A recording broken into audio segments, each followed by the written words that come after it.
Hello friends, आज का मैं ये वीडियो हिंदी में बनाना चाहती हूँ about gardening, farming, food industry के बिजनेसेस, अपना आयुर्वेदिक हेल्थ और overall human health and planetary health के ऊपर। बिकॉज़ ये सब टॉपिक्स रिलेटेड है। मैंने पहले भी इसके ऊपर थोड़ा सा अपने पास्ट वीडियोस में बताया है, पर इस वीडियो में मैं ये इन टॉपिक्स पे फोकस करना चाहती हूँ। क्यों? क्योंकि अभी इस महीने में या 1-2 महीने में बहुत सारे जगह ऑल अराउंड इंडिया लोग प्लांटेशन कर रहे हैं, लोग गार्डनिंग करने वाले हैं अपने फ्री टाइम पे, या लोग हॉबी के लिए गार्डनिंग करते हैं। लोगों ने जो लोग थोड़ा अवेयरनेस उनका इंक्रीज़ हो गया है कि अच्छा खाना खाना चाहिए। कोई कोई सोसाइटीज़, बिल्डिंग्स, प्लेसेस इंडिया में अपने ही बिल्डिंग्स में रूफटॉप गार्डनिंग करते हैं। तो ऐसे बहुत सारे लोग हैं हम जो हेल्दी रहना चाहते हैं और हेल्दी खाना खाना चाहते हैं और फ्रेश खाना खाना चाहते हैं, राइट? बिकॉज़ इस पे तो रिसर्च हो गया है कि हम अगर हेल्दी खाना खाएंगे, फ्रेश खाना खाएंगे और अगर आयुर्वेदा कोई फॉलो करता है तो आयुर्वेदिक प्रिंसिपल्स के अकॉर्डिंग थोड़ा अपना खाना खाएंगे अकॉर्डिंग टू हमारे बॉडी टाइप, तो क्या होता है, हम बैलेंस्ड हेल्थ में रहते हैं। हमारा शरीर बीमारी के तरफ कम जाता है अगर हम सही खाना, न्यूट्रिशियस खाना और अच्छा खाना, फ्रेश वाला खाना खाएं, राइट? सो अब सब लोगों को पता है कि अच्छा फ्रेश खाना अगर खाना है तो उसमें केमिकल्स, पेस्टिसाइड्स, हॉर्मोन्स ये सब डालना नहीं चाहिए। पर क्या होता है, जब मास मार्केटिंग के प्रोडक्ट्स फार्मर्स ग्रो कर रहे होते हैं कहीं पे भी, या गार्डनर्स भी कुछ वेजिटेबल गार्डन ग्रो कर रहे हैं, तो तब क्या होता है, अगर थोड़ा सा भी कीटाणु आ गए, बग्स आ गए, इंसेक्ट्स आ गए और आके उनके पौधों को खा रहे हैं, तो हम सारे इंसानों का नॉर्मल टेंडेंसी ये है कि हमको नहीं चाहिए कि हमने अगर 10 पौधे उगाए हैं, वो 10 पौधों को कोई भी आके खाए। हमको चाहिए कि वो 10 के 10 अच्छे से बढ़े। हाँ, पर वो 10 के 10 अच्छे से तब बढ़ सकते हैं और अच्छा न्यूट्रिशियस खाना हमको तब दे सकते हैं जब एनवायरनमेंट कम्प्लीटली क्लीन हो। एनवायरनमेंट में कोई वाटर पोल्यूशन नहीं है, एयर पोल्यूशन नहीं है, अर्थ पोल्यूशन नहीं है, और वो पौधों को बहुत प्यार से कोई ग्रो कर रहा है, तब सबसे बेस्ट क्वालिटी खाना उगता है और उसमें सबसे ज़्यादा न्यूट्रिशन होता है। पर अगर हमने सॉइल में या पौधों में केमिकल्स डाल दिया, जिस केमिकल से शायद रिसर्च स्टडी में ये दिखाया है कि अगर आपके पास 10 पौधे हैं और उनमें ये केमिकल आपने डाला तो कोई भी पौधे मरने नहीं वाले, 10 के 10 जीने वाले हैं। और अगर आपने ये केमिकल नहीं डाला तो 10 में से 8 ही सिर्फ बचेंगे, बाकी 2 मर जाएंगे। ऐसा कोई रिसर्च स्टडी आता ही रहता है डिफरेंट केमिकल्स के बारे में। ये पेस्टिसाइड के ऊपर भी हो सकता है, अगर इंसेक्ट्स आके आपके इंसेक्ट्स या छोटे छोटे बग्स या इवन रैट्स एंड माइस आके आपका कुछ खाना खा के चले जाएं, तब भी ऐसे पेस्ट कंट्रोल केमिकल्स के स्टडीज़ हैं। और दूसरा जो केमिकल यूज़ होता है पौधों को ग्रो करने के वक्त, वो है फंगिसाइड्स। फंगिसाइड्स मीन्स जो फंगस को मार डालता है। क्योंकि अगर आपने सपोज़ आपने अगर कुछ ख़राब नींबू कभी ख़रीदा है, आपने देखा होगा नींबू हो, आंवला हो, ये अगर आपने फ्रिज में बहुत दिन से रख दिया, खाया नहीं, या उसको बॉयल किया था फिर भी वो फ्रिज में ही पड़ा था, तो क्या होता है, फ्रिज में कभी कभी आपने देखा होगा खाने पे एक वाइट कलर का लेयर आ जाता है। या वो अगर वेजिटेबल को आपने कुक भी नहीं किया है, कोई कोई वेजिटेबल्स हमारा फ्रिज में रह के उसमें फंगस ग्रोथ हो जाता है वाइट कलर का। ठीक है। तो ये जो वाइट कलर का फंगस ग्रोथ हो रहा है, ये ग्रोथ को निकालने के लिए भी फार्मर्स, गार्डनर्स, होम गार्डनर्स सब लोग फंगिसाइड्स डालते हैं। एंड अगेन फंगिसाइड्स का भी यही स्टडीज़ होता है कि अगर ये केमिकल आप डालेंगे तो अगर आपके 10 पौधे में से कुछ पौधों का अगर उसमें फंगस आएगा, तो अगर ये डाल देंगे तो फंगस उसमें नहीं बढ़ेगा। पर ये सब का प्रिंसिपली एक चीज़ जो गलत है, जो अर्थ के लिविंग पैराडाइम से अलग है और जिसके वजह से हमको बीमारी भी आती है ज़्यादा, पर हमको उसका डायरेक्ट कोरिलेशन अभी तक बहुत सारे इंसानों ने बनाया नहीं है। इसीलिए ये प्रथा ऑफ फंगिसाइड और पेस्टिसाइड बहुत सालों से चल रही है। मोस्ट ऑफ अस जो लोग अभी मिडिल एज में हैं, हमने तो बचपन से ही शायद फंगिसाइड और पेस्टिसाइड वाला खाना खाया है। पर इवन तो हमने बचपन से पेस्टिसाइड फंगिसाइड वाला खाना खाया है, जो फार्मिंग में पहले ये सब केमिकल्स बहुत ज़्यादा यूज़ होते थे, वो केमिकल्स भी चेंज होते गए हैं ओवर टाइम। तो कोई कोई केमिकल्स बहुत ज़्यादा, जब बीमारी ज़्यादा हो जाती है तो हम क्या करते हैं, सपोज़ आपको हल्का सा घर में बैक एक हो रहा है, हल्का सा एक हो रहा है कहीं, तब आप कोई दवाई नहीं लोगे कि अगर मैनेजेबल पेन है। पर जब वो मैनेजेबल से थोड़ा सा बढ़ गया या आपको बहुत सारा काम करना है और आपको चाहिए कि आपको ये हेडेक बैकएक कुछ हो नहीं, तो तब हम एक थोड़ा सा दवाई ले लेते हैं। और जब हल्का सा हेडेक है या हल्का सा बैकएक है, वो दवाई का भी हम सबसे लोएस्ट डोज लेंगे जब हमारा कम मॉडरेट सा पेन है। पर अब वो मॉडरेट सा पेन जब बढ़ जाता है, तब हम क्या करते हैं, और हायर डोज ले लेते हैं और ज़्यादा खा लेते हैं दवाई कि हमको वो दर्द नहीं चाहिए, राइट। तो वैसे ही फार्मिंग में भी ऐसा होता है कि अगर सपोज़ 40 साल पहले, 50 साल पहले जो फंगिसाइड्स ये लोग यूज़ कर रहे थे, जो पेस्टिसाइड्स यूज़ कर रहे थे फार्मिंग में, वो 40 साल पहले तभी अर्थ ज़्यादा क्लीन था करके उस वक्त जब यूज़ किया उन्होंने एक केमिकल, वो केमिकल के यूज़ करने से सपोज़ उनके 2-3 पौधे अच्छे, सारे पौधे अच्छे रह रहे थे। पर अब ओवर टाइम वो केमिकल इतना जम गया है ज़मीन पे या ज़मीन को ख़राब कर दिया, बहुत कुछ वो केमिकल्स करते हैं, उसके बारे में मैं थोड़ी देर में बताती हूँ। तो मगर सपोज़ वो केमिकल यूज़ कर करके उन्होंने ये देखा कि अभी और वो केमिकल का असर नहीं हो रहा है, अभी भी वो जो कीटाणु पहले चले जाते थे, अभी वो कीटाणु वापस आ गए हैं और खा रहे हैं उनके पौधों को। या अगर फंगस चला जाता था, फंगस आने लग गया है, 8-10 साल उन्होंने वो पेस्टिसाइड यूज़ किया, उसके बाद उन्होंने ये ऑब्ज़र्व किया, तो तब क्या हुआ, उनको कोई और आ गया केमिकल कंपनी या कोई कंपनी आके बताई कि आप ये पेस्टिसाइड यूज़ करना बंद करो, दूसरा वाला यूज़ करो, इसका स्ट्रॉन्गर रहेगा असर। तो दवाई जैसा, जब दवाई का असर कम हो जाता है या हो नहीं रहा है या हमारा पेन ज़्यादा है, तब हम दूसरी दवाई यूज़ करते हैं। तो ऐसे करके फार्मर्स कभी कभी एक दवाई की जगह 2-3 दवाई देते हैं, या 2-3 दवाई नहीं देते, एक दवाई छोड़ देते हैं, दूसरा एक नया स्ट्रॉन्गर दवाई देते हैं। पर इस सब में अर्थ के नेचुरल वेज में क्या ख़राबी हो रही है, जो इंसान भूल चुके हैं ये नॉलेज। इसलिए मैं ये वीडियो बना रही हूँ कि इंसान इन चीज़ों के बारे में भी उनको सोचना है हमें, क्योंकि हमारे हेल्थ आजकल ये केमिकल्स की वजह से ख़राब हो रही है, जिसके वजह से ही बहुत सारे इंसान हैं पार्ट्स ऑफ द ग्लोब में, अलग अलग कंट्रीज़ में, जो लोग धीरे धीरे ऑर्गेनिक केमिकल फ्री फार्मिंग की तरफ जाने की कोशिश कर रहे हैं या वैसे वाला खाना खाने की कोशिश कर रहे हैं। पर वो खाने का भी मैं थोड़ा और कुछ बताने वाली हूँ। तो फर्स्ट क्या है कि पेस्टिसाइड अगर आपने कोई यूज़ किया है, कीटाणु मारने वाली दवाई डाली है, उसमें अगर आपने वो दवाई बहुत सालों से डालते जा रहे हैं, तो क्या हो रहा है, आपका पौधों में तो आप स्प्रे मार रहे हो, पर जब आप स्प्रे मारते हो पौधों में, वो सिर्फ पौधों के ऊपर तो नहीं गिरता ना, आपके ऊपर जब बारिश गिर रही है ऊपर से, जब रेनी सीजन में बारिश गिरती है, बारिश की सारी छींटें हमारे ऊपर थोड़ी ना आती है, कुछ कुछ छींटें ज़मीन पे चली जाती है। सेम वे जब हम पौधों में स्प्रे मार रहे हैं या छिड़क रहे हैं ये केमिकल, या तो पाउडर कोई छिड़कता है या तो स्प्रे मारता है पानी में मिक्स करके, तो दोनों ही ज़मीन पे चला जा रहा है। तो उससे क्या हो रहा है कि अगर वो कीटाणु मारने वाली दवाई ज़मीन पे चली गई है, ज़मीन के नीचे अभी बहुत सालों से थोड़ा थोड़ा करके एक्यूमुलेट हो रहा है, पहले 2-3 साल शायद वो ज़मीन के अंदर इतना न्यूट्रिएंट्स होता है कि वो ज़मीन को इम्पैक्ट नहीं करेगा, पर कुछ सालों बाद वही जो पौधे हैं, जहाँ वही जो ज़मीन है जिसमें आप सालों से केमिकल डाले जा रहे हैं और किसान वहाँ पे फार्मिंग करा जा रहा है, या गार्डनर एक सॉइल पे गार्डनिंग कर रहा है,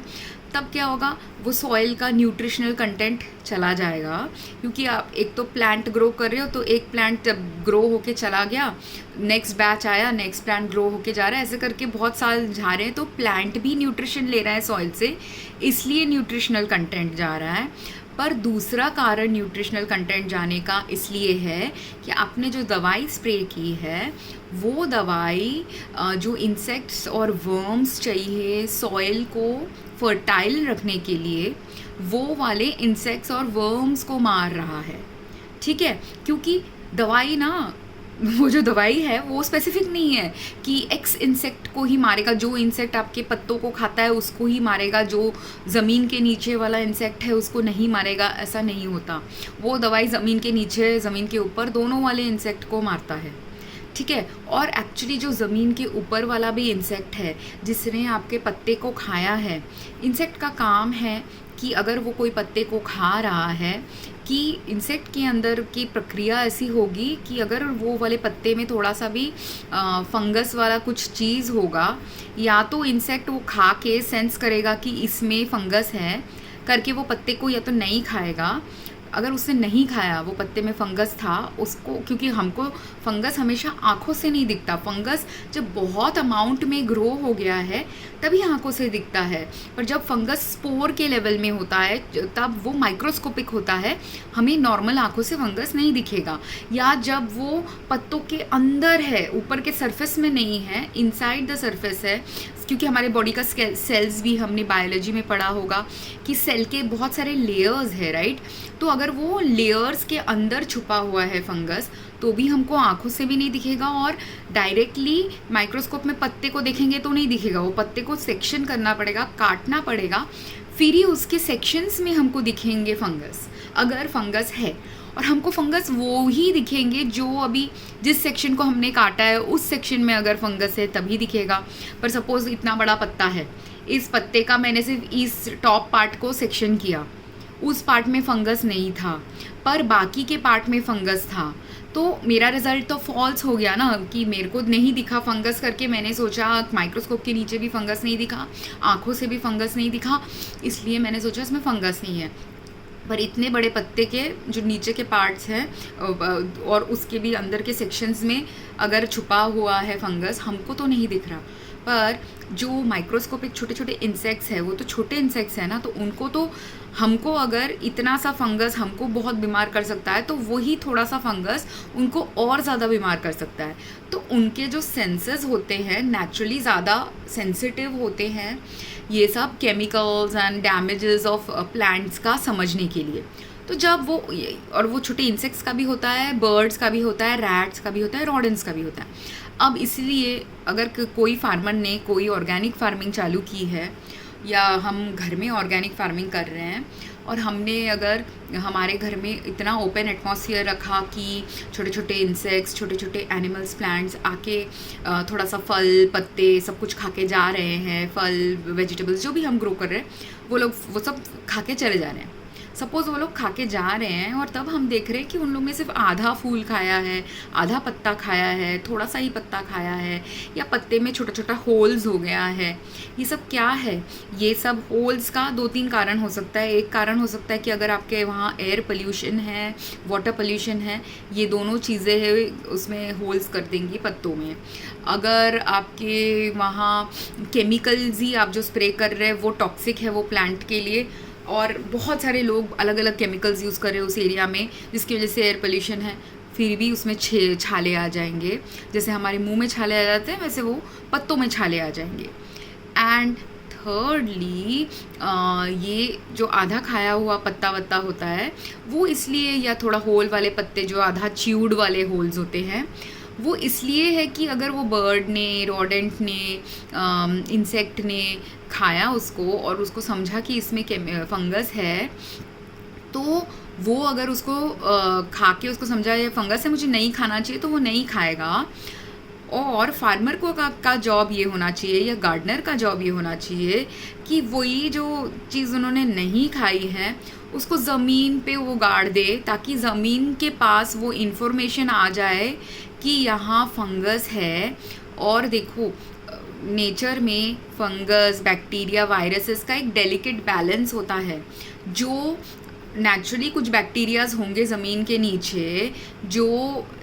ये इन्फॉर्मेशन अगर उनको आ गया कि यहाँ फंगस है और ये फंगस हार्मफुल है हेल्थ के लिए, और बिकॉज ट्री का पर्पस क्या है, फर्स्ट ऑफ ऑल ज़मीन का पर्पस है ट्री को न्यूट्रिएंट्स देना, बट ज़मीन के अंदर के माइक्रो ऑर्गेनिजम्स का पर्पस है ट्री को राइट न्यूट्रिएंट्स देना, ऐसा न्यूट्रिएंट्स देना ताकि ट्री का इम्यूनिटी अच्छा रहे। जैसे ह्यूमंस का इम्यून सिस्टम अच्छा होना चाहिए अच्छा खाना खा के, वैसे ही ट्री का भी अच्छा खाना अगर उसको ज़मीन से नहीं मिलेगा, ट्री का न्यूट्रिशन अच्छा नहीं होगा, ज़मीन से, एयर से, वाटर से अच्छा न्यूट्रिशन नहीं मिलेगा तो ट्री बीमार पड़ जाएगा। तो जो पार्ट सॉइल को प्रोवाइड करना है वो पार्ट सॉइल से तभी प्रोवाइड हो सकता है जब करेक्ट बैक्टीरिया, करेक्ट इंसेक्ट्स वो सॉइल में हो, वो न्यूट्रिएंट्स क्रिएट करने के लिए। और वो न्यूट्रिएंट्स तभी अच्छा वाला क्रिएट कर पाएंगे जब अगर ट्री बीमार पड़ रही है, ट्री के या छोटे छोटे इंसेक्ट्स बीमार पड़ रहे हैं गंदा खाना, फंगस वाला खाना खा के, बैक्टीरिया वाला खाना खा के, वो बैक्टीरिया फंगस जो ट्री को डिस्ट्रॉय कर रहा है थोड़ा सा, उसका इन्फॉर्मेशन अगर ज़मीन पे चला गया तो ज़मीन में ट्री को राइट न्यूट्रिशन देने वाला काम जो कीड़े मकोड़े करते हैं वो कर पाएंगे। पर वो ज़मीन के जो कीड़े मकोड़े बैक्टीरिया को ये काम करना है, उनको अगर हमने स्प्रे मार मार के मार डाला तो तब क्या होगा, वो ज़मीन के नीचे के प्राणी उनका जो काम है वो कर नहीं पाएंगे। और इसीलिए भी एक ही ज़मीन में बहुत सालों से आपने अगर पेस्टिसाइड्स भी यूज़ किया है तो वो सब एरिया ऑफ अर्थ में बाद में ये होने लग जाता है, फैमिन जैसा होने लग जाता है, ड्राउट जैसा होने लग जाता है, क्रॉप फेलियर। फर्स्ट कहाँ से चालू होता है? क्रॉप फेलियर से। फर्स्ट क्रॉप फेलियर भी नहीं, फर्स्ट क्या होगा कि आपके पेड़ पत्ते बहुत सुलझे, सूखे सूखे या अनहेल्दी होंगे, और जो बैचेस ऑफ फल हैं, फूल है या फल फूल सब्ज़ी जो भी आप फार्म कर रहे हो, गार्डन कर रहे हो, और आपका सॉइल अगर ख़राब हो चुका है धीरे धीरे ओवर टाइम, बिकॉज उसमें राइट बैक्टीरिया नहीं है, राइट वर्म्स नहीं है, राइट इंसेक्ट्स नहीं है, राइट इन्फॉर्मेशन नहीं है सॉइल के पास उसको रेक्टिफाई करने का, बिकॉज आप रोडेंट्स को भी मार रहे हो, बर्ड्स को भी भगा रहे हो, ये सब कर रहे हो, तो राइट इन्फॉर्मेशन भी नहीं है सॉइल में कुछ चेंज करने का नेचुरली, बायोलॉजिकली। तो इसके वजह से क्या होता है कि सपोज़ एक ही ज़मीन में हमने 10 पौधे तो ग्रो किए, अब ये 10 पौधों का अगर वो 10 में से 2 मर गए होते ये गंदा फंगस की वजह से या बैक्टीरियल इन्फेक्शन की वजह से, या बिकॉज 2 का प्रोडक्ट जो फल निकलने वाला है वो फल नहीं निकलता और इसने खा लिया, बर्ड्स ने खा लिया, इंसेक्ट्स ने खा लिया, या और जो आधा खाया हुआ है वो सब भी फार्मर ने फेंक दिया, उसने ज़मीन पे नहीं गाड़ा, तो तब क्या होता है कि कोई इन्फॉर्मेशन ज़मीन के पास गई नहीं, और जो अगर नेचुरली सड़ने देते हम वो पौधों को, उसका इन्फॉर्मेशन ज़मीन में चला जाता, और जो इन्फॉर्मेशन ज़मीन में जाता वो बाकी जो 8 पौधों हैं उनको अच्छे से ग्रो करने में हेल्प करता। अगर किसी ने कोई पेस्टिसाइड, केमिकल, फंगिसाइड ये सब यूज़ नहीं किया है और अलाउ किया है नेचुरल प्रोसेसेस को, नेचुरल इकोसिस्टम को, ये सब चीज़ों को संभालने के लिए, तो क्या होता कि वो 10 पौधों में जितना न्यूट्रिशन जाने वाला है, एक तो वो 10 पौधों में नहीं जाता, उसमें से जो 2 बीमार पौधे हैं वो मर गए हैं, उनको मरने देते, मर के उनका जो इन्फॉर्मेशन है ज़मीन में जाने देते, तो फिर वो ज़मीन में वो इन्फॉर्मेशन मिल के ज़मीन फिर एक तो उनको ज़मीन को इन्फॉर्मेशन मिल जाती, ज़मीन के प्राणियों को इन्फॉर्मेशन मिल जाती कि यहाँ बीमारी क्या चल रही है, तो वो ना मेडिसिन, थोड़ा मेडिसिन जैसा कुछ चीज़, इम्यूनिटी बूस्टिंग चीज़ प्रोवाइड करेंगे, न्यूट्रिशनल कंटेंट प्रोवाइड करेंगे ज़मीन से, ये एक काम करेंगे। और दूसरा है कि एक ही ज़मीन पे अगर 10 पौधे ग्रो हो रहे हैं, उनको जितना न्यूट्रिशन पूरे ज़मीन से आ रही है वो अगर 8 पौधे हैं उनको थोड़ा ज़्यादा आएगी ना, क्योंकि अभी 2 पौधे कम हैं। तो जैसे हमारे घर में अगर 4 लोग रहते हैं, 4 लोग जो खाना खाते हैं, वही खाना अगर हमने तब भी बनाया जब 3 या 2 लोग रह रहे हैं, तब भी तो वो ज़्यादा खाना हो जाएगा ना, एक्स्ट्रा न्यूट्रिशन मिल जाएगा, है ना। तो वैसा है, एक्स्ट्रा फूड मिल जाएगा। तो ये दूसरे प्लांट्स को 2 प्लांट्स मर गए हैं करके बाकी 8 प्लांट्स को एक्स्ट्रा न्यूट्रिशन मिल जाता है। और यही चीज़ एक्चुअली क्या हुई है कि रिसेंट रिसर्च में तो ये सब आया है ना, कि वो एक मैंने सदगुरु का टॉक देखा था, वो फार्मिंग पे टॉपिक तो नहीं है,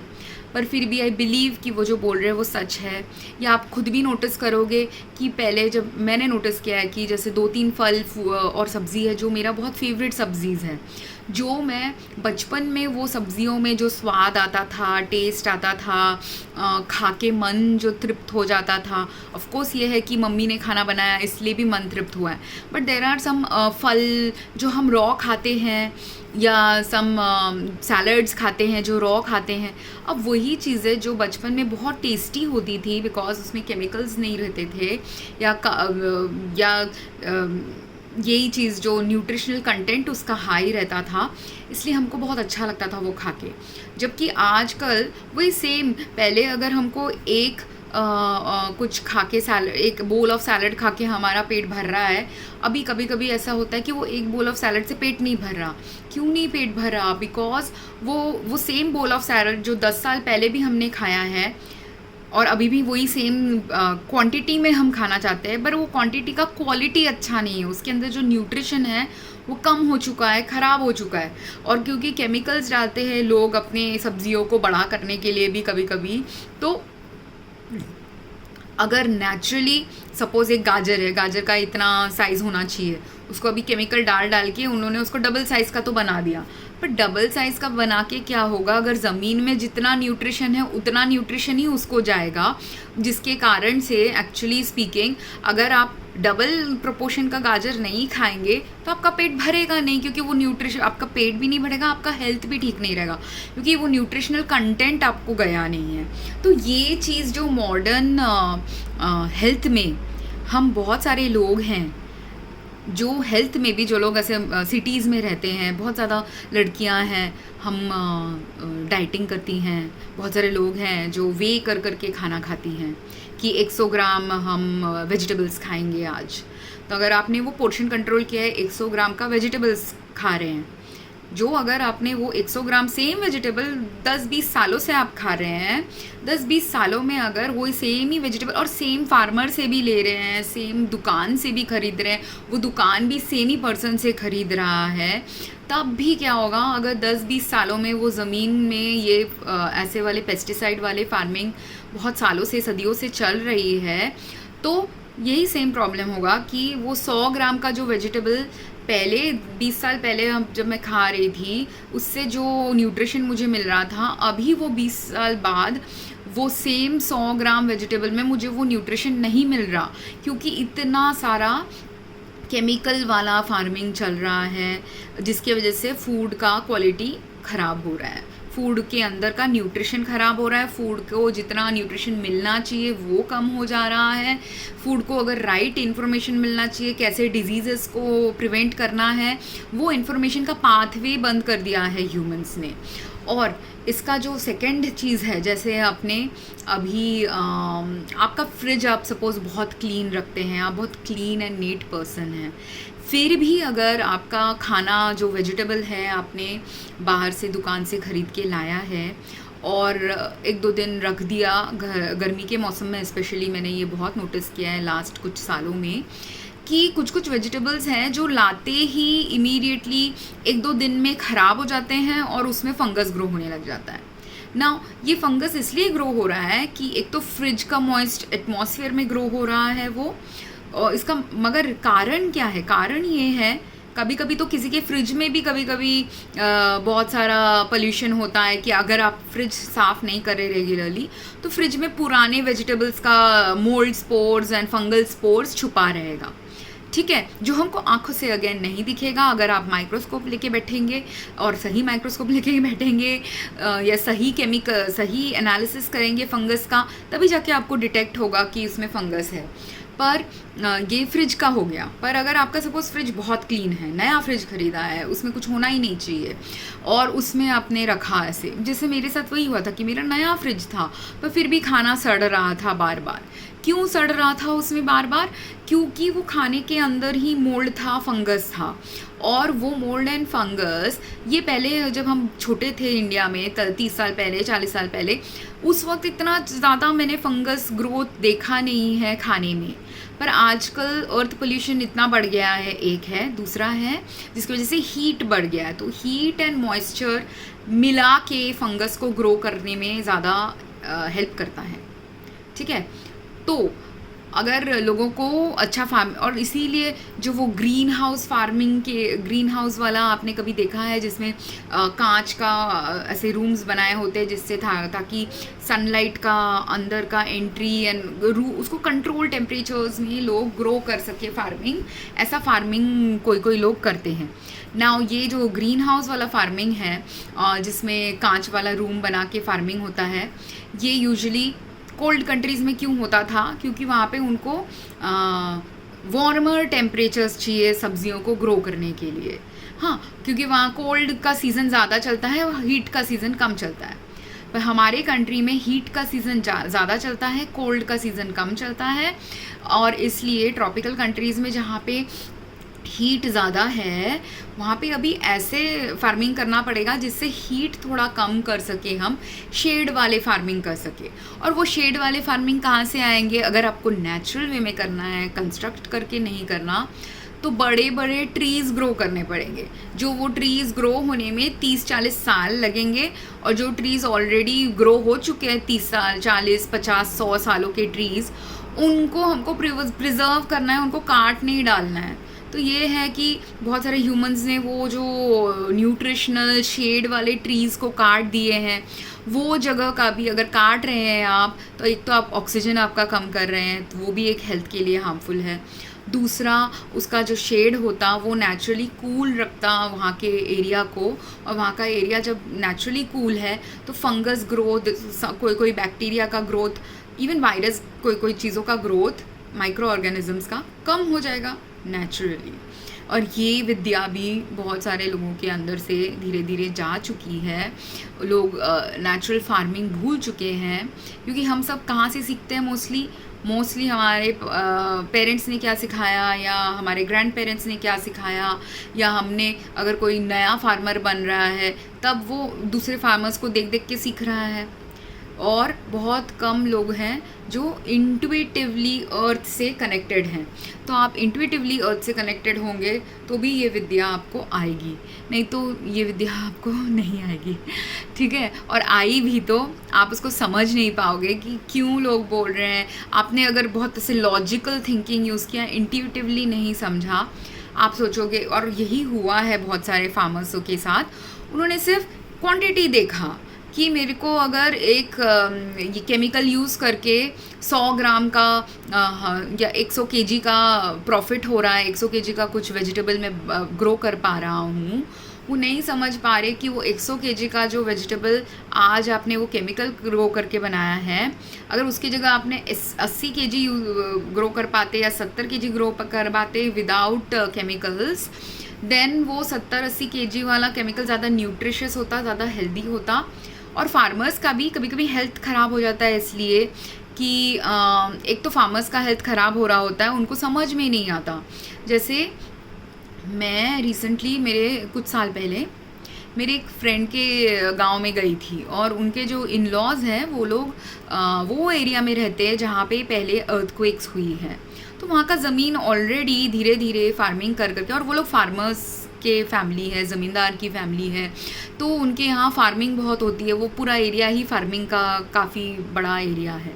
ना। इन दैट बड़ा फार्मिंग का एरिया मैंने बहुत कम एरिया आधा एरिया देखा जहाँ पे फार्मिंग धीरे धीरे बैरन लैंड हो गया है। क्यों वो बैरन लैंड हो गया है? इसीलिए, और वो बैरन लैंड अभी तो नहीं हुआ, वो तो एक्चुअली अर्थक्वेक जब वहाँ हुआ होगा, या उस ज़मीन पे शायद अर्थक्वेक नहीं हुआ है, बट वहाँ से कुछ किलोमीटर दूर के एरिया में अर्थक्वेक का एपिसेंटर था कुछ साल पहले। नाउ ये अर्थक्वेक जब कोई एरिया का एपिसेंटर होता है, ये नेचुरल डिज़ास्टर्स के बारे में ह्यूमंस को अभी तक ये नॉलेज समझ में नहीं आई है कि नेचुरल डिज़ास्टर भी अर्थ तभी करता है कोई एरिया में जहाँ पे पृथ्वी का नेचुरल इकोसिस्टम का बैलेंस ख़राब हो गया है। और नेचुरल इकोसिस्टम का बैलेंस तब ख़राब होता है जब ह्यूमंस अर्थ के साथ कैसे मिलके रहना है और इकोसिस्टम को बैलेंस में कैसे रखना है, ये नॉलेज जब भूल जाते हैं। और फार्मिंग एरियाज़ में इसीलिए हुआ सबसे ज़्यादा, और ये वही फार्मिंग एरियाज़ है जहाँ पे फार्मर सुसाइड्स के भी केसेस ज़्यादा हैं। क्यों? वो फार्मर्स जो सुसाइड किए हैं ये सब एरिया में भी इसलिए किए हैं कि वो लोग ने बहुत केमिकल्स यूज़ किए अपने फार्मिंग में, और वो लोग खुद ना यूज़ करें। सपोज़ एक कोई पुअर फार्मर है, उसके पास सिर्फ 10 एकड़ ज़मीन है, और उसके बाजू में ही एक रिच फार्मर है जिसके पास 100 एकड़ ज़मीन है। अब वो 10 एकड़ वाले फार्मर को ये भी समझ आ गई है कि मुझे ऑर्गेनिक फार्मिंग करनी है, तो वो ऑर्गेनिक फार्मिंग वो शायद कर रहा है, केमिकल फ्री फार्मिंग वो कर रहा है। पर उसके आजू बाजू के बाकी फार्मर्स जिनके पास 10 हो, 20 हो, 100 एकड़ की ज़मीन आसपास वाले फार्म्स में है, वो लोग ने अगर केमिकल वहाँ यूज़ किया है, और वो लोग ने अगर पेस्टिसाइड्स, केमिकल्स, फंगिसाइड्स सब कुछ यूज़ किया है, हवा में छिड़का है। विंड क्या सिर्फ वो 10 एकड़ में नहीं आएगा, ऐसा तो नहीं है ना। विंड तो कभी भी इधर से उधर ब्लो होता रहेगा।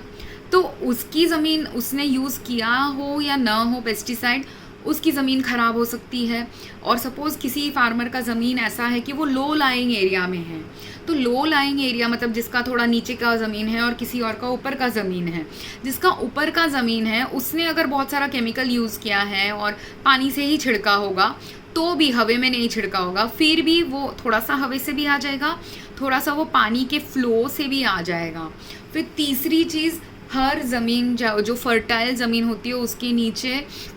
थोड़ा वाटर बेड होता है। नेचुरल अर्थ का सॉइल के नीचे थोड़ा वाटर कंटेंट अच्छा होना चाहिए for good some kinds of farming ना। वो जो अर्थ के नीचे वाटर टेबल होता है वो हमको आंखों से हमेशा दिखता नहीं है, पर वो अर्थ के नीचे का वाटर टेबल भी अगर धीरे धीरे बहुत सारे सालों से, डेकेड से यूज़ कर के ख़राब हो चुका है, तो क्या होगा अगर हम ट्यूबवेल का पानी यूज़ कर रहे हैं, बोरवेल का पानी यूज़ कर रहे हैं, या आसपास का जो रिवर है वो सब धीरे धीरे पल्यूट हो चुका है ये सब केमिकल यूजेजेस से। और वही पानी तो हम इरिगेशन और फार्मिंग में यूज़ कर रहे हैं, खुद भी पी रहे हैं वो सब पानी। तो आप सिर्फ प्रकृति का हार्म नहीं कर रहे हैं, आप अपने हेल्थ का भी हार्म कर रहे हो। यही है कि ये सब केमिकल्स की जो बीमारी होती है ना, वो डेवलप होने में बहुत टाइम लगती है। वो 1 दिन 2 दिन हमको थोड़ा स्किन इरिटेशन होगा, पेट दर्द होगा। मेरे फ्रेंड के घर में मैंने जो ऑब्ज़र्व किया था, उन लोग सबको, काफ़ी लोगों को उस फैमिली में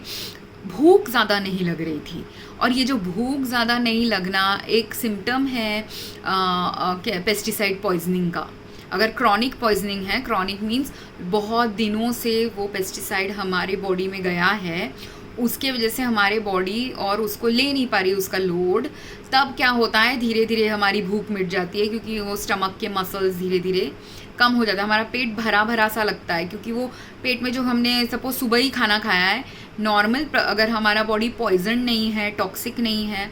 नॉर्मल प्रक्रिया ये है कि अगर मैंने अभी ब्रेकफास्ट खाया 10 बजे, तो 1-2 बजे तक वो खाना पच जाना चाहिए। और यही नॉर्मल प्रक्रिया है कि आपको अगर नॉर्मल साइकिल ऑफ भूख लगती है कि अगर आपने 8 से 10 बजे तक कुछ ब्रेकफास्ट किया है, तो सेम वे 12 से 2 बजे के बीच में आपको भूख लगेगी लंच के लिए,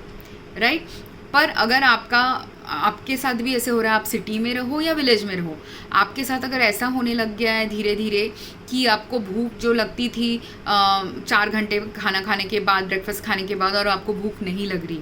तो उसका एक नेचुरल कारण ये है कि आपके बॉडी में थोड़ा पेस्टिसाइड कंटेंट शायद हाई है और आपकी भूख इसलिए मर गई है। तो जो मेरे साथ हुआ था कि कुछ साल पहले मैं भी उनके जैसे, मुझे भी भूख उतना नहीं लग रहा था, और ये भूख के सिम्टम्स के पहले मगर मेरा स्टमक अपसेट का भी बहुत सिम्टम्स आया था, क्योंकि पेस्टिसाइड्स जब इनिशियली बॉडी फंक्शनल हेल्थ में है और थोड़ा एक्स्ट्रा कंटेंट ऑफ पेस्टिसाइड चला गया जो बॉडी को लगता है ये पॉइजनस है, इमीडिएटली हमको निकालने की कोशिश करेगा वो पेस्टिसाइड को कि ये टॉक्सिक है हमारे बॉडी के लिए, इसलिए हमको स्टमक अपसेट दे देगा, हमको वॉमिटिंग दे देगा, हमको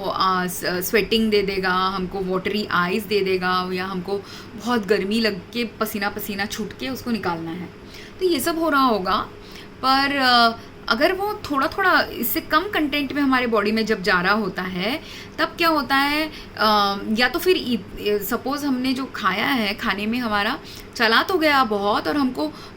ये सब सिम्टम्स भी आ गए, पर हमने बस ये सोचा कि पेट साफ़ करने वाला, मतलब वॉमिटिंग हो रहा है तो वॉमिटिंग की दवाई ले ली, डायरिया हो गया तो डायरिया की दवाई ले ली, ऐसा करके हम खाना वो खा के इस सिम्टम को तो बंद कर देते हैं। स्किन इरिटेशन हुआ, आई एलर्जी हुई तो उसके लिए भी आँखों में आई ड्रॉप्स डाल दिया, पर उससे क्या होता है हमने सिम्टम को ट्रीट कर दिया कि पेट ख़राब था, कि वॉमिटिंग थी, कि ज़्यादा उल्टी ना आए, ज़्यादा पेट ख़राब ना हो, ज़्यादा आँखों में इरिटेशन ना हो, और हम स्वेट बहुत कर रहे हैं तो पंखा ज़रा तेज़ कर दिया, या ठंडे ज़मीन पे सोने की कोशिश करेंगे, या एसी लगा देंगे, ये सब हम करेंगे। अगर हमको पता नहीं है कि रूट कॉज क्या है, पर मेन चीज़ क्या है, बॉडी की पीड़ा तो हमने कम कर दी टेम्पररीली दवाई खा के, पर बॉडी के अंदर से वो टॉक्सिन अगर गया नहीं, जब पेट खराब था एक्चुअली वो अच्छी चीज़ थी कि बॉडी से वो पेस्टिसाइड वाला खाना निकाल दें, पर हम यूजुअली दवाई इसलिए खा लेते हैं कि सारा खाना जो खाया है वो पेट से ना निकले, पर हमको न्यूट्रिशन दोनों वे में नहीं मिलेगा। अगर हमने पेस्टिसाइड वाला खाना खाया है तो वो पेस्टिसाइड को अगर हमने बॉडी से निकलने नहीं दिया, धीरे धीरे वो पेस्टिसाइड हमारे बॉडी में जम जाएगा। अगर हमने दवाई भी नहीं खाई थी और थोड़ा थोड़ा करके वो पेस्टिसाइड हमारे बॉडी में जा रहा था पानी के थ्रू, खाने के थ्रू, देन धीरे धीरे वो अक्यूमुलेट होके हमारे स्टमक के मसल्स को मूव करने से बंद कर देता है। तो जब स्टमक का मसल मूव होना बंद हो जा रहा है तब वो ऐसा हो रहा है कि वो पेस्टिसाइड क्या कर रहा है कि मसल्स में बाइंड हो गया है या खाने को ही कुछ कर दिया है। बहुत सारे अलग अलग केमिकल्स का अलग अलग प्रोसीजर है,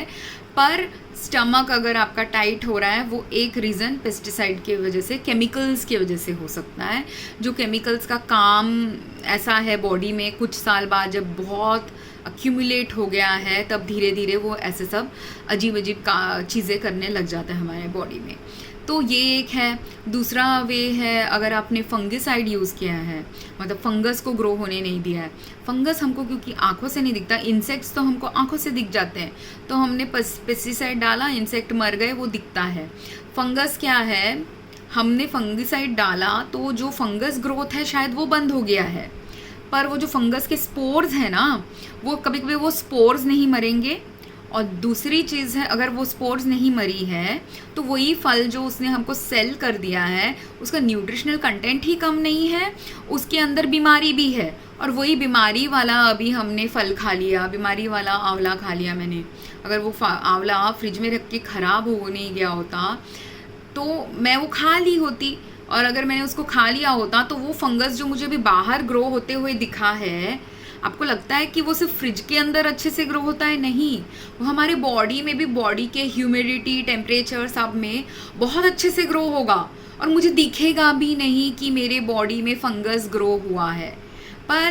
फंगस ग्रो होते हुए मेरे बॉडी में ना दिखे, मेरे बॉडी में उसका रिएक्शन मेरे बायोलॉजिकल सिस्टम्स में और बीमारी लाके इवेंचुअली करेगा। और फंगस का ये ख़तरनाक चीज़ है कि पेस्ट को तो अगर आपने मच्छर को एक दिन मार दिया वो मर जाएगा, वो वापस से ग्रो नहीं होता। पर जो फंगस होता है, फंगस के स्पोर्स को आपने कुछ दवाई खा के भी मार डाला है, अगर कोई स्पोर्स रेसिस्टेंट थे वो मरेगा नहीं और 1 महीने बाद वापस ग्रो हो जाएगा बॉडी में। तो फंगस का प्रॉब्लम बहुत सिवियर है जो लोग समझते नहीं हैं। और दूसरी चीज़ है कि जब आप सालों से, डेकेड से, 10, 20, 30, 40, 50 बहुत सारे सालों से ये सारे अलग अलग तरह के केमिकल्स आपने यूज़ किए हैं, तो बायोलॉजिकली हर इंसान के अंदर जैसे सर्वाइवल ऑफ द फिटेस्ट वाली एनर्जी होती है,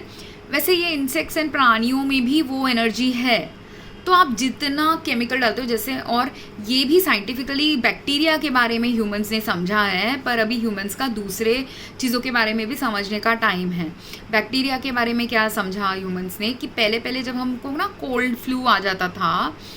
डॉक्टर लोग पहले तो टेस्ट करके देखते थे कि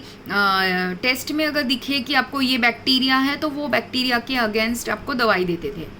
पर फिर क्या हो गया, सारे लोगों को तो इंस्टेंट दवाई चाहिए ना डॉक्टर से, तो क्योंकि डॉक्टर को भगवान जैसे मांगते हैं, तो इसलिए डॉक्टर्स ने क्या किया, पेशेंट बार बार ना आए करके, अगर पेशेंट का कुछ इजीली वो ठीक हो सकता है फिर भी उसको बैक्टीरियल इन्फेक्शन का एंटीबायोटिक दे दिया। या अगर पेशेंट्स इंडिया जैसे कंट्री में तो पेशेंट डॉक्टर के पास भी जो गरीब होते हैं नहीं जाते, कभी कभी वो लोग डायरेक्टली फार्मेसी में जाके ही एंटीबायोटिक ले लेते हैं, राइट। तो इससे क्या हो रहा है कि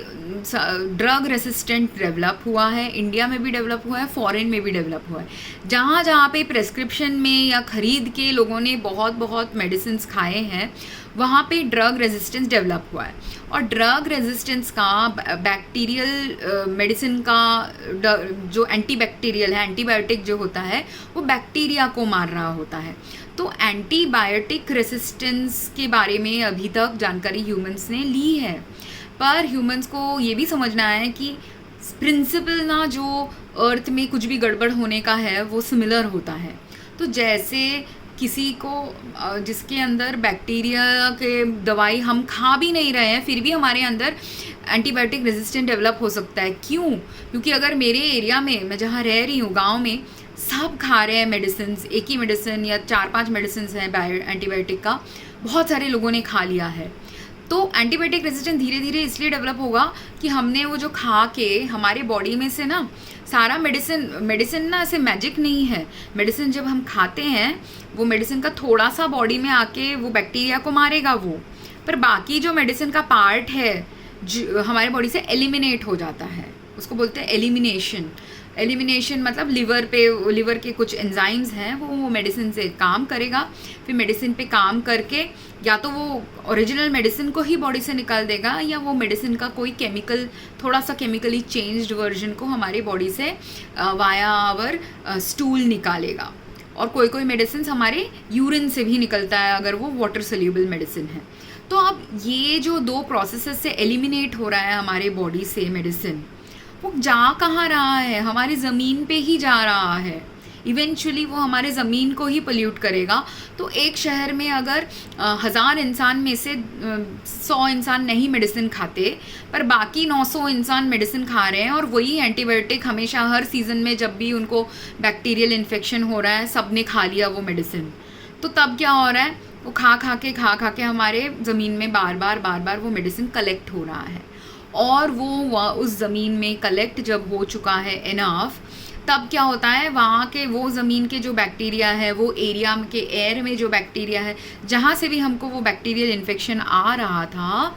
वो बैक्टीरिया अभी रेजिस्ट करने लग जाएगा कि ये केमिकल हमको बहुत पीड़ा पहुँचा रही है, क्योंकि वो भी एक प्राणी है, उसको भी पीड़ा पहुँच रही है। तो वो क्या कर रहा है, वो उसके बॉडी में नेचुरली बायोलॉजिकली रेजिस्टेंस डेवलप कर रहा है कि मुझे मरना नहीं है, तो मैं ये केमिकल के अगेंस्ट कुछ उसके बॉडी में डेवलप हो रहा है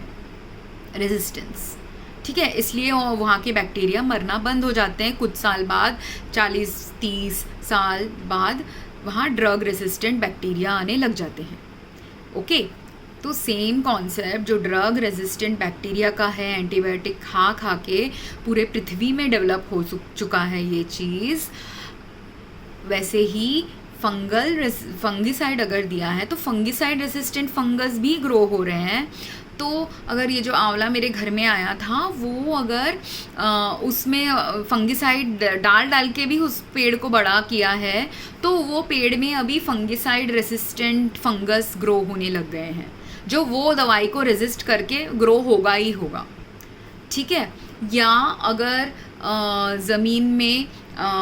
सेम थिंग पेस्टिसाइड का भी ये है कि पेस्टिसाइड रेजिस्टेंट इंसेक्ट्स भी आने लग गए हैं, क्योंकि प्रकृति का काम तो करना है ना, क्योंकि फंगस का भी एक्चुअली देयर इज़ हर चीज़ का, जैसे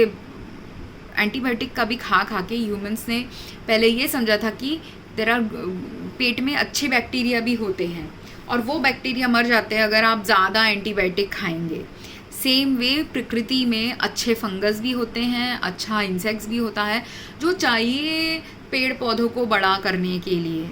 और जिन चीज़ों को हम बुरा भी सोच रहे हैं कि ये खा ले रहा है, हमने सोचा कि ये खा रहा है मेरा पौधे में, अगर 10 केजी का मुझे फल मिलता, 10 केजी की जगह अब मुझे 9 केजी मिल रहा है क्योंकि इसने मेरे 1 केजी का फल खा लिया। पर वो 1 केजी के फल खाने में एक बेनिफिट है प्रकृति का, वो बेनिफिट हम नहीं सोचेंगे तो प्रकृति का नुकसान तो हो रहा ही है, इंसानों का भी हो रहा है नुकसान, जो बाद में 10 साल बाद 20 साल बाद बीमारी के उसमें प्रकट होगा पहले, फिर ज़मीन खराब होने से प्रकट होगा, फिर जाके ज़मीन जब ख़राब हो रही है, बहुत सारे लोगों का ज़मीन एक साथ ख़राब हो चुका है, वहाँ बहुत सारे लोगों का फार्मर का क्रॉप फेलियर अगर आ चुका है और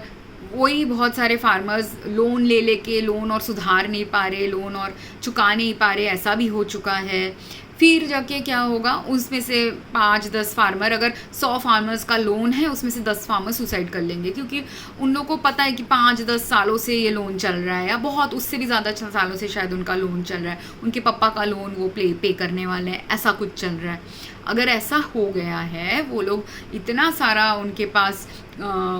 उनको लग रहा है कि अभी हम क्या करेंगे, हमारा ज़मीन भी ख़राब हो चुका है, हमारा लाइवलीहुड भी नहीं है, हम ये पैसा भी नहीं दे पा रहे हैं, तो उनको मरना ही ठीक लग रहा है। पर ये सब जो एक एक करके हो रहा है, फिज़िकल हेल्थ इशू,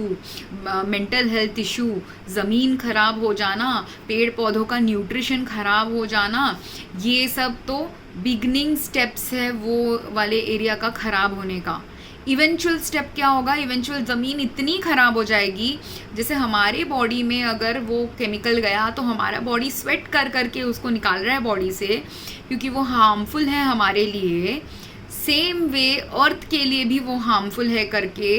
अर्थ इवेंचुअली वहाँ पे अर्थ को एक लेके आ जाता है ताकि वो ज़मीन सारा नीचे चला जाए, और नीचे जाके अर्थ के पेट के अंदर है कुछ सिस्टम जिससे अर्थ उसको रिजॉल्व कर सकता है, जो क्योंकि इंसान जागे नहीं, इंसान ने रिजॉल्व नहीं किया। और अगर बहुत सारे इंसान यहाँ पे केमिकल्स यूज़ कर करके और विनाश करेंगे तो उसका प्रकृति पे और ज़्यादा बुरा असर होगा। तो वो बुरे असर को अगर हमको बंद करना है, हमको नहीं चाहिए कि अर्थ को एक आए। आपको अगर ऑलरेडी पता है, क्योंकि साइंटिस्ट तो बहुत ट्रैक करते हैं सीस्मिक एक्टिविटीज़, अगर लोगों ने सीस्मिक एक्टिविटी एक एरिया का ट्रैक किया है, सीस्मिक एक्टिविटी मतलब अर्थ के अंदर बहुत ताप है, अब वो ताप अर्थक्वेक होने के चांसेस हैं, वाइब्रेशंस है वहाँ पे, तो अर्थक्वेक होने के अगर वाइब्रेशंस हैं, ये आपके पास है नॉलेज, आप वो एरिया में ज़्यादा केयरफुल होने का टाइम आ गया है। फार्मिंग के एक्टिविटीज़ में कूल डाउन वाले फार्मिंग करने के एक्टिविटीज़ करने हैं, बड़े बड़े पौधे लगाने हैं और बड़े बड़े पेड़ लगाने हैं, या बड़े बड़े पेड़ों को काटने से बचाना है। बड़े बड़े पेड़ों को जो अभी तक ज़िंदा हैं वो मर जाएंगे कुछ सालों में, एंड वो पेड़ भी ना जब अर्थक्वेक आ रहा होगा उसके ही कुछ साल पहले या कुछ दिन पहले मरेंगे, क्योंकि वो पेड़ों के जो बड़े पेड़ होते हैं उनके रूट्स बहुत अंदर तक या दूर दूर तक फैले होते हैं, तो वो पेड़ भी मरने लग जाते हैं क्योंकि और सॉइल में न्यूट्रिएंट्स ही नहीं है वो पेड़ों के लिए भी, और वो पेड़ के रूट्स दूर दूर तक भी जाएंगे तो उनको न्यूट्रिएंट्स नहीं दिख रहा, या बाहर से वो दिख रहे हट्टे कट्टे पेड़ पर अंदर अंदर से वो खोखले होके मर रहे होते हैं। जैसे हमारे बॉडी में कैंसर डेवलप होता है ये पेस्टिसाइड से, धीरे धीरे धीरे धीरे हमारे बॉडी में वो कैंसर का चीज़ प्रोड्यूस कर रहा है, अलग अलग ऑर्गन्स को डैमेज कर करके। तो मैं हेल्दी बहुत दिख रही हूँ पर है मेरे अंदर कैंसर के जीन्स थोड़े थोड़े, ठीक है। तो और अभी आयुर्वेदा में ये है चीज़ कि आयुर्वेदा में भी लोग फंगिसाइड्स बहुत यूज़ करते हैं या पेस्टिसाइड्स। अगर आयुर्वेदा के भी प्लांट मेडिसिन में आपने यूज़ किया, कोई भी plant medicine, natural plant medicine हो, आयुर्वेदा हो, कोई भी होम रेमेडी अगर हम करना चाहें, सॉरी इंटरफेरेंस आ रहा था, अगर हम होम रेमेडी भी करना चाहें जिसमें आपको पता है कि आंवला खाने से आप ठीक होंगे, या होममेड आंवला बनाना चाहते हैं, होममेड अचार बनाना चाहते हैं, आपको कोई स्मॉल रेमेडीज़ के लिए जो भी है आपने सीखा है, अपने पेरेंट्स से, ग्रैंड पेरेंट्स से या पास्ट के किसी नॉलेज से, तो वो भी प्योर नहीं होगा। अगर आपने सीखा है कि आयुर्वेदा में कि ये मेडिसिन खाने से आपका पेट ठीक होगा, वो मेडिसिन अगर केमिकली बनाया हुआ हो या केमिकल्स उसमें एडिशनल कुछ ऐड किया हो, उसको नॉर्मल नॉर्मल एलोपैथी के दवाई जैसे दिखने के लिए, तो एक प्रॉब्लम आ जाता है उसमें कि या उसको वो प्लांट्स को ग्रो करने में आपने केमिकल्स यूज़ किए हैं, तो उसका थोड़ा सा असर आपके आयुर्वेदिक मेडिसिन में आ सकता है। या आपके घर में जो आप फल फूल जो लोग बहुत होते हैं ना, शैम्पू यूज़ करते हैं, होममेड शैम्पूज़ बनाना चाहते हैं आजकल, क्योंकि जिन लोग होममेड शैम्पूज़ की तरफ जा रहे हैं या आयुर्वेदिक शैम्पूज़ यूज़ करना चाहते हैं, हम इसलिए जा रहे हैं कि हमारा जो केमिकल शैम्पूज़ हैं दुकान का, उससे हमारे स्कैल्प में इरिटेशन चल रहा है अभी। तो अब हमको नेचुरल प्रोडक्ट की तरफ जाना है, वही नेचुरल प्रोडक्ट जिसमें अगर सपोज शिकाकाई, आंवला ये सब यूज़ करने बोलते हैं, ये सब अगर उसमें भी केमिकल डाला हुआ है, आर्टिफिशियल केमिकल कुछ भी उसको बेचने के लिए या उसको बढ़ाने के लिए आपने डाला है, वो सब केमिकल्स आपने डाल के अगर होममेड अभी शैम्पू बनाया, तो उसमें भी अभी स्किन इरिटेशन की प्रॉब्लम आपके जाने नहीं वाले। क्योंकि इवन दो नेचुरली अगर प्योर शिकाकाई, प्योर आंवला, प्योर इंग्रेडिएंट्स आपने यूज़ किया था जो केमिकल फ्री था, तब आप ठीक रहते। पर अगर वो केमिकल फ्री नहीं है तो आपको वो उसका असर आपके ऊपर आएगा। सेकेंड सेम थिंग विथ खाना। अगर नॉर्मल खाने में बहुत सारे जो फार्मर्स भी हैं, अगर फार्मर्स ने नहीं किया है, नेक्स्ट स्टेज कहाँ पे food adulteration and food pollution आ रहा है, वो है जो बिजनेसेस ने अभी जैसे दाल को प्रिजर्व करने के लिए कुछ केमिकल प्रोसेसिंग अभी फूड प्रोसेसिंग इंडस्ट्री वालों ने सीखी है, जिससे अब वो फूड को उन लोग स्टेबलाइज करना चाहते हैं। उनको चाहिए कि ये ख़राब ना हो, सड़ ना जाए। पर ये भी प्रकृति के अगेंस्ट है। फूड अगर सड़ रहा है, आपको वो फूड बेचना नहीं चाहिए, उसको सड़ने देना चाहिए। क्योंकि सेम प्रॉब्लम है वो फूड का कि मैंने ऑब्ज़र्व किया है बहुत सारे दालों में दिखने में बहुत शाइनी है, ऐसे लगता है कि ये हेल्दी दाल हैं, पर वो दाल को अगर आपने खाया, पानी में भिगो के रखा, तो भी बहुत सारे बार पानी से धोया भी, तो भी उसमें इतना उन्होंने केमिकल्स डाला हुआ है कि वो केमिकल का स्मेल वो खाना जब बनाते हैं तब जाता नहीं है उससे। एक प्रॉब्लम ये है। दूसरा प्रॉब्लम है कोई दिखने में हेल्दी है पर अंदर से उसमें भी फंगस और मोल्ड और बैक्टीरिया ये सब ग्रो हो रहा है।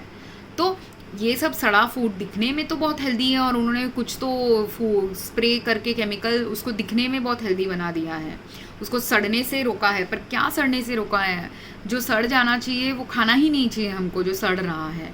और जो हेल्दी है उसी को हमको खाना चाहिए। फिर ही हमको न्यूट्रिशन मिलेगा, हमारा पेट भरेगा। तो पेट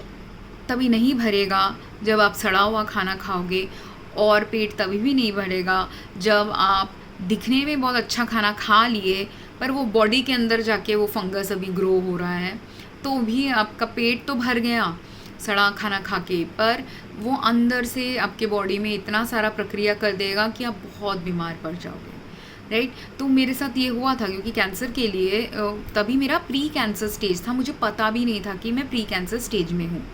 तो मैं नॉर्मल डॉक्टर्स के पास भी गई थी क्योंकि तब मेरा सिर्फ इन्फ्लेमेशन और एलर्जी वाला स्टेज था। तो वो इन्फ्लेमेशन एलर्जी के स्टेज में जब मैं एक आयुर्वेदिक डॉक्टर के पास भी गई, क्योंकि मैं एलोपैथी से परेशान हो गई थी, मुझे राइट सोल्यूशन मिल नहीं रहा था। तो जब मैं आयुर्वेदिक डॉक्टर के पास गई, उसने मुझे दवाई दी कुछ। अब उसके दवाई में जो दवाई अच्छी थी, क्लीन थी, दवाई तो दी, दवाई से ज़्यादा उसने मुझे डाइटरी एक बेस्ड ऑन बॉडी में इन्फ्लेमेशन है, उसने भी आयुर्वेदिक वे से वही बोला। और इन्फ्लेमेशन रिड्यूस करने के लिए उसने मुझे कुछ वेजिटेबल्स एंड लेंटिल्स ये सब खाने बोले। अब मगर वो प्रिंसिपल तभी मुझे वर्क करेगा ना, और वो उसका ट्रीटमेंट राइट मेरे लिए तभी होगा जब वो वेजिटेबल का क्वालिटी राइट है। क्योंकि आयुर्वेदा का विद्या रॉन्ग नहीं है, वो डॉक्टर भी राइट इन्फॉर्मेशन मुझे दी थी। पर उसने जैसे मुझे मूंग दाल खाने बोला, मूंग दाल ग्रीन मूंग वाला, ग्रीन मूंग दाल में अगर बहुत सारा केमिकल्स हैं तो वो ग्रीन मूंग मैं नहीं खा सकती, क्योंकि मुझे तो वो पेस्टिसाइड से ही कैंसर हो रहा था। और वो मैंने थोड़ा और 1 महीने बाद समझा कि मुझे जो ये इन्फ्लेमेशन हो रहा है, ये और तब जाके जब मैंने ब्लड टेस्ट किया था, अपना ब्लड टेस्ट को स्टडी किया, 1 2 3 महीने बाद ये सब एक एक करके मैंने किया, देन जाके मैंने समझा कि मेरा बॉडी तो ऑलमोस्ट कैंसर के लेवल तक पहुंच गया है। और वो कैंसर के लेवल तक जितना मैं पेस्टिसाइड वाला खाना खाऊंगी उतना मैं बीमार हो रही थी, मेरा सिम्टम्स बढ़ रहा था। और जितना मैं वो पेस्टिसाइड वाला खाना कम करूँगी, ऑटोमेटिकली मेरा बॉडी का इन्फ्लेमेशन कम हो रहा था। और सही वेजिटेबल्स में खाती, अगर वो सही vegetable both in the sense of मेरे बॉडी को ताप को कम करने के लिए राइट वेजिटेबल्स हो, एज वेल एज वो वेजिटेबल जिसमें केमिकल्स ना हो, फिर ही मैं कोई ठीक हो सकता है। तो साइंटिफिकली पता है, हाँ, आजकल हमारे साइंटिफिक रिसर्च भी थोड़ा थोड़ा इसलिए ऑफ हैं और डेटा इसलिए कॉन्फ्लिक्टिंग आता है, बिकॉज ये सब इंटरफियरेंस ऑफ अदर केमिकल्स की वजह से। आपने राइट वे में साइंटिफिक स्टडीज़ भी नहीं की, तो आयुर्वेदिक मेडिसिन जो सच में बहुत अच्छा है, वो अच्छा तभी होगा जब वो राइट वे में बना है। आयुर्वेदिक रिकमेंडेशंस भी तभी आप पे लागू अच्छे से होगा अगर आपने राइट फूड सोर्स खाया है। ये सिर्फ आयुर्वेदा की वजह से का नहीं है पार्ट, ये एलोपैथी का भी पार्ट है कि एलोपैथी में न्यूट्रिशनल साइंसेस है एक फील्ड। आपको अगर डॉक्टर ने, न्यूट्रिशनिस्ट ने भी बोल दिया आपको ये चीज़ों की कमी है, आपको ये वेजिटेबल्स एंड फ्रूट्स खाने हैं, वेजिटेबल्स, फ्रूट्स, प्रोटीन्स कुछ भी खाने हैं, पर अगेन सेम थिंग, वो वेजिटेबल, फ्रूट और प्रोटीन सोर्सेज जो भी रिकमेंडेशन आपको न्यूट्रिशनिस्ट ने भी दिया है, वो अगेन अगर केमिकली पल्यूटेड है या आपका पानी घर का पल्यूटेड है और उस पल्यूटेड पानी में आपने ये खाना बनाया, तो आपका खाना पल्यूट हो गया, उधर ही आपका खाना पल्यूट हो गया, पानी पल्यूट हो गया। अगर आपका घर का पानी पल्यूटेड है और उसी पल्यूटेड पानी में आपने नहाया है, आपका बॉडी फिर पूरा सब स्कैल्प इन्फेक्शन या स्कैल्प इरिटेशन जिनको हो रहा है, उनका पानी डेफिनेटली ख़राब है। ये मैंने अभी 4 5 8 साल इंडिया में रह के सह के समझा है, धीरे धीरे ओवर टाइम ऑफ एक सिम्टम। तो मेन थिंग है, हमको अर्थ पोल्यूशन कम नहीं करेंगे कलेक्टिवली तो हम बीमार ज़्यादा पड़ेंगे। जो फार्मर्स अभी फार्मिंग करने वाले हैं, आप एकदम झट से शायद पेस्टिसाइड्स यूज़ स्टॉप नहीं कर सकते, पर आप धीरे धीरे स्केल डाउन करना चालू कीजिए अगर आपका बहुत ज़्यादा बड़ा फार्म है। पर जिनका छोटा छोटा फार्म है, जो लोग ऑर्गेनिक फार्मिंग ऑलरेडी कर रहे हैं, गार्डनिंग भी कर रहे हैं, उनको अभी जो स्मॉल स्केल में कर रहे हैं कुछ गार्डनिंग एंड फार्मिंग, उनको ये समझने की ज़रूरी है कि आप केमिकल्स भी थोड़ा कम यूज़ कीजिए और मेक श्योर आपका एयर और वाटर क्लीन है, सॉइल भी क्लीन है। और जो होम गार्डनिंग करते हैं वो तो हमने देखा होगा ना कि हम बार बार अगर इतने से पॉट में कुछ ग्रो कर रहे हैं, वो पॉट को आपको बार बार मिट्टी देनी होती है, राइट। पर हमारे अर्थ में मिट्टी का कंटेंट कहाँ से आता है? मिट्टी का कंटेंट सड़े हुए वेजिटेबल से ही आता है। मिट्टी का न्यूट्रिशन सड़े हुए वर्मी, इसलिए वर्मी कंपोस्ट मिलता है हमको, इसलिए कोकोपीट मिलता है हमको। इसलिए आप घर में अगर गार्डनिंग के वीडियोस देखेंगे तो होम गार्डनिंग के वीडियोस में सड़े वाले जो अंडे के छिलके, अनियन के छिलके, वेजिटेबल्स, ये सब है, उसी से मिट्टी का अच्छा न्यूट्रिशनल कंटेंट आता है। पर अगर अगेन ये अंडा या ऑनियन या जो भी आप यूज़ कर रहे हो आपके सॉइल को बनाने के लिए, वो पल्यूटेड है, तो अगेन आपका सॉइल पल्यूटेड हो जाएगा एंड अगेन न्यूट्रिशनल कंटेंट कम हो जाएगा, पेड़ पौधे अच्छे से ग्रो नहीं होंगे। और ये मैं गार्डनिंग की एक्सपर्ट नहीं हूँ, फार्मिंग की एक्सपर्ट नहीं हूँ, पर मैं बीमारी की एक्सपर्ट हूँ और मुझे खुद को बीमारी भी हुई है। एंड थर्डली, मैंने जब गार्डनिंग करने की कोशिश की, एवरी टाइम मेरा गार्डनिंग, होम गार्डनिंग फेल जब हुआ है, किस किस कारण से फेल हुआ है वो अभी मुझे समझा फाइनली। तो इसलिए रिसेंटली जब मैंने थोड़ा सा गार्डनिंग किया, वो फेल नहीं हो रहा था, बट ओनली बिकॉज थोड़ा सा वहाँ एयर पोल्यूशन कम था और वाटर पोल्यूशन कम था। बट अगेन समर टाइम आ रहा है, एज सून एज फार्मर्स अगर ज़्यादा केमिकल्स यूज़ करेंगे तो क्या होता है, और ये आपने ये भी अगर ऑब्ज़र्व किया है तो ऑब्ज़र्व कीजिए कि